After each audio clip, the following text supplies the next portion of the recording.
everyone, and welcome back to the Rawls Group's Advancing Your Business, Your People, and Your Legacy podcast.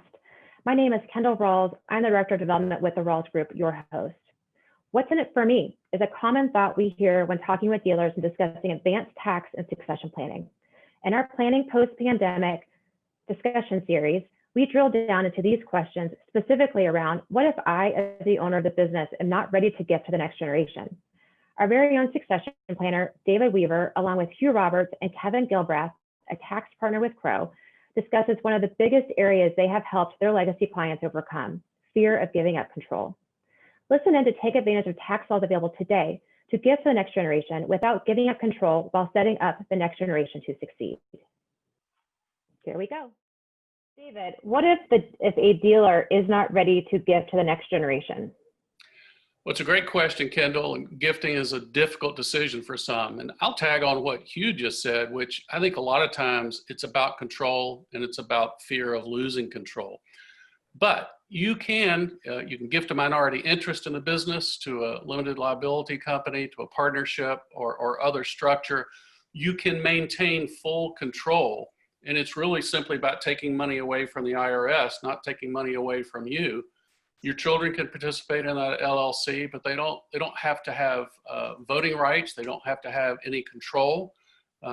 You can distribute income just enough to cover their taxes and retain the rest. And there are also other strategies about we can always split up the stock into voting and non-voting, and the voting retains control. And you can gift as much of the non-voting as you like. There are certain trust structures that we can utilize. Hugh, I think you were telling me earlier about a story of someone who had set up the structure of gifting to an LLC some 20 years ago and is still using it, didn't you? Yeah. Well, this guy was in his early 70s at the time, and he had set up the LLC many years ago. Actually, he had used a family limited partnership, same idea. And it was 25 years he had set this up, and basically he bought his first piece of real estate using this partnership. And in his particular situation, he put his kids in for 50% of it, and they were pretty darn young. And then he just kept buying more real estate, more real estate, and more real estate, and paying off the next one and so forth. And this is 25 years later, and he's got 20 or $25 million worth of equity in this partnership. Actually, I'm sorry, he's got close to $50 million in that, of which 25 million is now outside of his taxable estate. That's technically owned by his kids. And yet the interesting part is, for 25 years, his kids have never seen a dime. And I remember at the time saying, when are you going to turn the tap on for him? He says, well, I don't know. And I said, well, you can. And he said, well, okay. But the important part here was he didn't have to. So from his vantage point, he was investing these assets and getting the value outside of his taxable estate and doing all the things he wanted to do. But $25 million worth of value had been taken off the table as far as what Uncle Sam could tax. That's a pretty good deal. Another piece to this, and that is, again, don't let the tax tail wag the dog. We do need to look at what's the impact on our kids. And I know parents really worry about, am I going to demotivate my kids? Am I going to turn them into trust babies or something like that?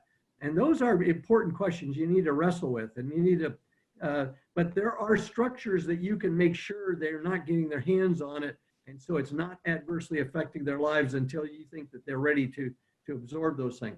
To the extent that you're not there, Kevin, why don't you talk to us a little bit about spousal lifetime access trust, because we're using a lot of these days where people don't want to give it to their kids quite yet.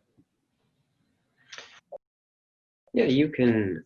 Well, it's a good point on control, that you don't necessarily have to give interest in the dealership. There are other assets you can look at, or you don't necessarily have to give away any control whatsoever if you're gifting a piece of the dealership.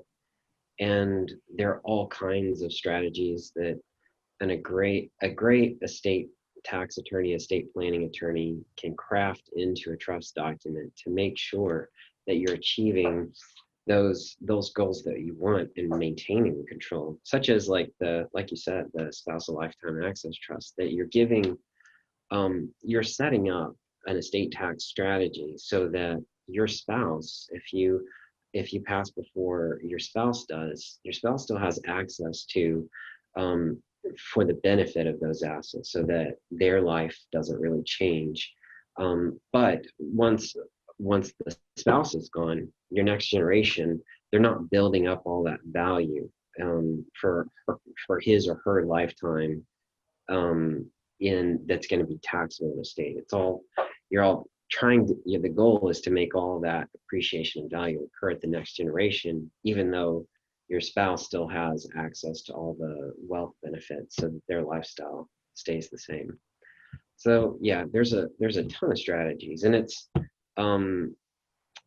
great to think back to that Warren Buffett quote of, you want to give your kids enough that they can do anything that they want, but don't give them so much that they can do nothing. And a great estate tax planning professional as well as an attorney can help you craft that plan. I add one more thing about the spousal lifetime access trust, particularly as we said, because of the fear that's out there that the exemption may be cut in half. We may lose, and that may be a situation, a use it or lose it kind of situation. The spousal lifetime access trust allows you to gift it to your spouse in an irrevocable trust. And you say, well, wait a minute, I already own it. My spouse already owns it. Maybe we're in a community property estate or whatever. What do you mean by that? Well, it's simply you're taking something that's owned personally and you're going to put it into a trust that's irrevocable, but it can be set up in a way that allows you lots of flexibility, et cetera. Let me give you an example of one we're using right now. The client is in Texas. The spouse is going to gift stock in the dealerships into a trust for her husband. And the husband, of course, is the one who's intimately involved with the dealership, et cetera. It's minority, non-voting stock that's going in there, but it's significant value. They're going to use their exemption. And on the other side of the coin, the husband is going to gift real estate into a similar type of trust. They're going to be different. There's going to be, the beneficiary is going to be slightly different. They have the kids as the contingent beneficiaries of the one, and in the other one, they'll have the kids and mom be beneficiaries together. So anyway, though, there's several ways to do it, but the bottom line is, as long as mom and dad are alive, there is no change in the ability for them to have access and utilize the assets, et cetera. The question that becomes particularly important is, if one of the spouses dies, will there be sufficient assets for the other spouse to take care of him or her? And the answer is usually yes, but that's one we have to carefully look at. Wow, what rich and high value discussion provided by Kevin Gilbreath with Crowe and the Rawls Group's Hugh Roberts and David Weaver. Thank you to our expert panel for sharing your insight on what if a dealer is not ready to gift to the next generation. The next episode of the Planning Post-Pandemic and Political Unrest, What's in It for Me series focuses on, since there are so many unknowns, what are the downfalls if a dealer holds up on planning? Do you have a question you want to discuss with an expert? Feel free to reach out directly to Kevin, Hugh, or David at the email addresses featured on the screen. Continue listening to the series now or come back later for more. Each topic featured may want you to learn something new. Stop.